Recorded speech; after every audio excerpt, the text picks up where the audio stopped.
FX6 camera, ipapakita naman namin sa inyo ngayon kung paano siya i-set up o buuin. So, simulan na natin. So, simulan natin dito sa ating body. Una natin ilagay yung ating handle. So, kung makikita nyo, yung handle natin merong knob or lock. Yan. So, dito yan dito yan itatapat sa dalawang butas na to. So, ang gagawin natin, tatanggalin natin tong cover na to. So, may expose dyan na connection. Okay? So, syempre, tanggalin natin to at itabi lang natin to na hindi siya mawawala. Okay? So, ang mangyayari, so yan na yung makikita mo sa top view. Pag ginanyan. So, eto, yan yung itatapat mo dyan. Itong part na to, yan yung itatapat mo dito. Okay? Tapos, itong lock na to, siya yung itatapat mo naman dito. So, parang ganito mangyayari. Yan siya. Yan, tatapat mo dyan. Pag ganyan. Okay? So, ikakabit ko na. So, pag natapat na yan, mararamdaman mo naman na nag-fit siya. So, yung time na mag-fit siya, tsaka mo siya ilak. Okay? So, gentle lang. Mararamdaman naman natin na tama na yung pagkakalak natin. Okay? So, naikabit na natin yung ating handle. Okay. So, ayan siya. So, naikabit ko na yung handle. Ang isusunod natin ay yung camera grip natin. So, ito siya. Ito ang susunod natin ikakabit. So, kung mapapansin nyo, meron siyang mini PL. Ganyan. So, itong part na to, itong mini PL na yan, dito mo yan ikakabit. Yan. Sa merong grip. Yung nakasulat dyan na grip. Ayan. Dito kinakabit yan. Pero, i-connect muna natin tong grip natin sa camera. So, paano pa gagawin yun? So, papakita ko sa inyo, meron siyang white mark. Ayan. Tapos, ito rin meron. Kung nakikita nyo, ayan. Ang gagawin mo, pagtatapatin mo lang sila. Ayan. So, white sa white, pagtatapat natin. Ayun, nag-fit. So, pag naramdaman mo nag-fit, i-rotate mo naman siyang paatras. Ganyan. Pag narinig mo yung click, yun na yun. So, ang susunod na mong gagawin, itong mini PL na yan, yun na ikakabit mo dito sa pinakita ko kaninang grip. So, ikakabit ko lang siya. Ayun, press lang natin. So, yun na siya. So, na-connect na natin yung ating grip sa ating Sony FX6 camera. So, anong susunod? Ang susunod natin kakabit is itong ating viewfinder na LCD. Yan. So, paano ba kinakabit to? So, kung makikita nyo, meron tayong mga ano dyan, mga parang guide kung saan pwede natin ikabit yung ating viewfinder. So, yung ano nito, yung orientation or yung angle, depende na lang yan sa gagamit. So, ako, ano na lang, default na lang, siguro pagandyan na lang, i-default ko na lang yung pagkabit. Yan. So, makikita nyo, meron siyang parang mga nakaumbok na yan. Yan yung i-aalay natin sa mga butas dito. Yan. I-aalay natin dyan. Itong mga nakaumbok na bilog na yan, i-aalay natin yan dito. So, gawin na natin. So, yan. Itatapat ko lang siya.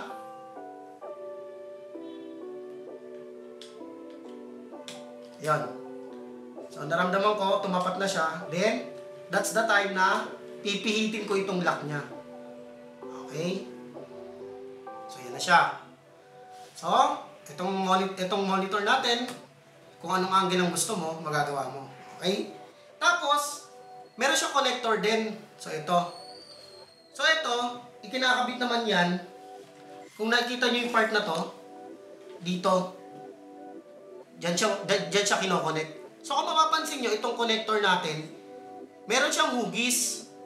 So, susundan natin yan. Huwag natin basta-basta ikakabit. Kasi pag kinabit mo yan at mali yung orientation, may tendency mabali or maputulan ka ng pin. So make sure lagi mong titingnan yung hugis kung saan siya nakatapat para hindi ka masisiraan. So, pero ang pinaka the best dyan lagi is laging tingnan mo yung kanan mo. Kailangan sa kanan mo nandoon yung arrow na to. Ayan, nakikita niyo yung arrow na yan. Yung marker na yan. So, pag nakaganyan, ibig sabihin pag ginano, mali yan. Kailangan sa kanan, andyan yung arrow. Ayan, o. So, kabit na natin. So, gaganyan mo lang. Gentle lang din. Dito natin ikakabit sa nakalagay na VF na yan, viewfinder. Yan, nakalagay VF Viewfinder. So, ikakabit natin yan. Yung sa kanan natin, makikita natin yung arrow marking. Yon. So, pag nag-click, yun na yun. Tutunog na siya. Okay? So, itong kable natin na to, meron naman yan mga paglalagyan para hindi siya magkalat. So, dito, kung makikita nyo sa unahan, so meron din siyang parang guide. Ayan. Kabit nyo lang yan. Then dito sa gilid.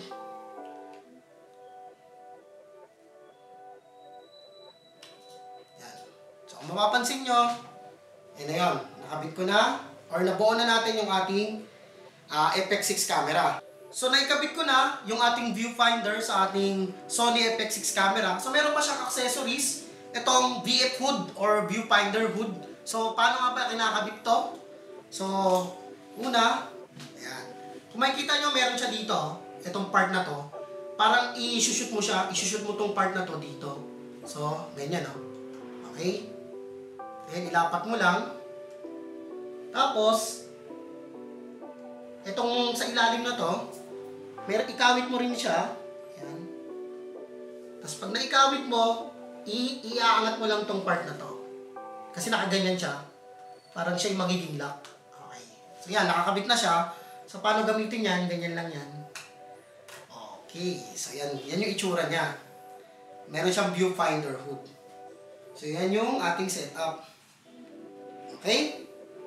So, buo na natin yung physical setup natin. So, ito yung ating battery. So, paano pa magkabit ng battery? So, syempre, napaka-importante niyan. So, etong nakikita niyo yan yung itatapat natin dito sa ilalim. So, laging pa ganyan. Okay? So, ipapasok lang natin yan. Okay? So, pag nailapat mo yan, ipipress mo yan pababa. Yon. So, pag narinig mo yung click na yon, it means nag-fit na yung battery mo sa camera. So, ituturo ko lang din paano tanggalin yung battery. Siyempre, mahalaga din yon. So, pipindutin mo lang yung battery release. So, pindutin mo siya. Okay? Then, iangat mo yung battery. Yan. So, yun na siya. Saan nga ba yung switch on nito? So, ito lang. Makikita mo dito. Ayan, o. Ang pag-on lang yan, ganyan lang. Simple lang. Walang long press. Just switch. Makikita mo, may indicator. Naiilaw. That means may power na yung camera mo. So, tingnan natin sa viewfinder. Ayun. So, may power na yung camera natin. So, ito nga palang Sony FX6 camera natin, hindi lamang siya battery operated. Meron din siyang sariling power supply. So, kung kanina, battery yung ginamit ko, ngayon naman, ipapakita ko naman, gagamitan ko siya ng power supply. So, ito siya, battery powered siya. So, i-off lang muna natin. Okay? Dito lang siya. Switch off. So, yung indicator niya, mawala yan. So, that means, nag-power off na siya. Then, battery release, pindutin lang natin. Then, push natin pataas. Yun. So, matatanggalin natin yung battery natin. So, halimbawa, lobat na yung battery or talagang minsan power supply ang ginagamit. So, gagamit na tayo nito, ng kanyang power supply. So, itong power supply niya, auto volts lang, na merong 3.08 ampere na output. So, tandaan nyo, yun lang talaga ang para dito. So, hindi siya pwedeng gamitan ng basta-basta kahit anong adapter. May specific siya. So, kabit lang natin yung ating AC cord.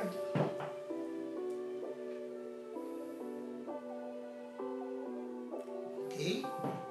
Then, dito sa likod, dito natin makikita yung pagkakabitan ng ating power supply. So, dito siya. Ayan ang nakalagay.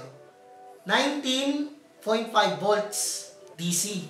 So, bubuksan lang natin to, itong cover na to. Ayan. So, dyan natin i-connect yun. Ito. Yan, yung power supply natin from the adapter. So, kabit na natin. Okay. Then, yung ating power ay isaksak na natin sa ating outlet. Then, switch on. Ayun. So, ito naman, power supply yung ating gamit. So, kung makikita nyo, sa viewfinder, meron na tayong power. Ayan. So ngayon, naipakita ko na sa inyo yung pagkakabit ng power supply sa ating Sony FX6 camera. So meron ako ditong lente. Ito, which is the Sony 24 to 70 na lens. So, hindi to kasama sa package pag bumili ka ng Sony FX6 camera. Pero for the purpose of this tutorial, kakabitan ko to ng lente para ipakita kung paano siya minamount dito sa ating FX6 camera. So, unang-una, syempre dito natin yan ikakabit. So, pag binuksan mo yan, yung cover na yan, so may makikita ka dyan na white mark, ayan, yung marking na yan. Okay, so pag ito binuksan mo yung lente din, meron din yung marker, which is ito. Itong white na to. Kung nakikita nyo, yung white na yan. So, ang gagawin lang natin, itatapat lang natin sila. Pagtatapatin natin. Okay? So, dahan-dahan lang. Hindi naman natin kailangang puwersahin. So, pag naitapat mo na, gentle lang, i-rotate mo siya hanggang sa tumunog siya. Yan. So, pag narinig mong may nag-click, yun, naipasok mo, naikabit mo ng tama yung ating lente. So, yan siya. So, testingin natin. So, tanggalin lang natin yung cover ng lente natin. Then, switch on natin yung camera natin. Okay. Okay. So, kung makikita nyo, yan yung viewfinder. Okay, yan. So, ganyan siya pag may lens. Yan. So, paano naman pagtanggal? So, una, for safety, patayin ko na lang muna yung camera. Okay? So, patayin ko muna. Natapos na natin i-setup yung ating Sony FX6 camera. Ngayon, ituturo naman namin yung mga basic functions tsaka buttons dito sa ating camera. So, unahin na natin dito sa left side ng ating camera. So, dyan, makikita natin. So, nandiyan dyan syempre yung ating on and off switch. So, ito yon. And then, makikita rin natin dito sa side na to yung menu button natin. So, ito lang yon. So, pag kailangan mo mag-calibrate or kailangan mo mag-set ng kahit anong setting dyan, pindutin mo lang yung menu. Tapos, pag napindot mo yung menu, yung navigation key natin or yung navigation button natin, ito lang siya. So, iikot-ikot mo lang yan. So, pag okay naman yan, pipindutin lang natin yan.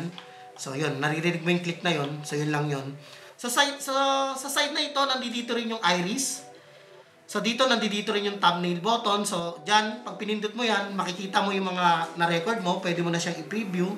So, meron din ditong record button. So, ito, sa side na yan. So, ano pa meron dito? So, nandito rin yung white balance. So, may white balance tayo dito.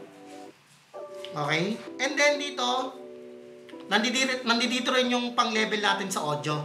So, ito yon. Dalawa yan. So, pwede nating i-auto and manual per channel. So, sa side na yan, makikita rin natin. So, dito, sa bandang likod, nandito yung ating card slot. So, yan.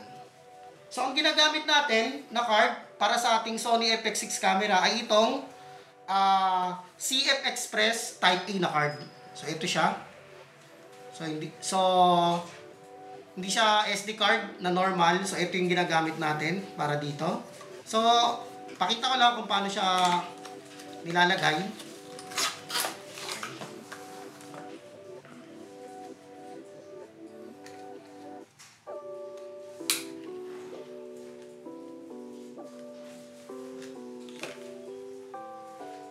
So, yan. Binuksan na natin yung ating card slot. So, ang paglagay lang yan is yun. Pag narinig mo yung click, ibig sabihin pumasok na yun. So, igaganyan mo lang. So, paano pagtanggal nun? So, pagtanggal yan, ipe-press mo lang. Yun, lalabas na. Tapos, makukuha mo na siya. So, yan. Yan yung ating card. CF Express Type A. Sa ating handle, meron din siyang XLR input or audio input natin, which is XLR. Pwede tayong line, microphone, tsaka phantom. So kung mapapansin nyo, meron na siyang, yan, pakita ko, HDMI output. So, yung mga dating camera, ang hirap, kasi micro HDMI, gagamit ka pa ng maraming converter. Dito hindi, HDMI na, meron na. At isa pa sa kagandahan niya, hindi lang siya HDMI. Meron din siyang SDI. Diyan mo makikita yung headphone jack. Yan. Diyan mo lang ipapasok. Yan. Kung gusto mong ma-monitor yung audio.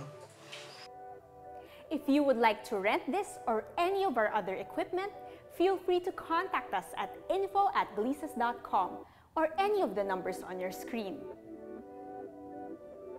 You may also check our equipment list at avstudioservices.com. Please don't forget to like, subscribe, and ring the notification bell. Thank you for watching!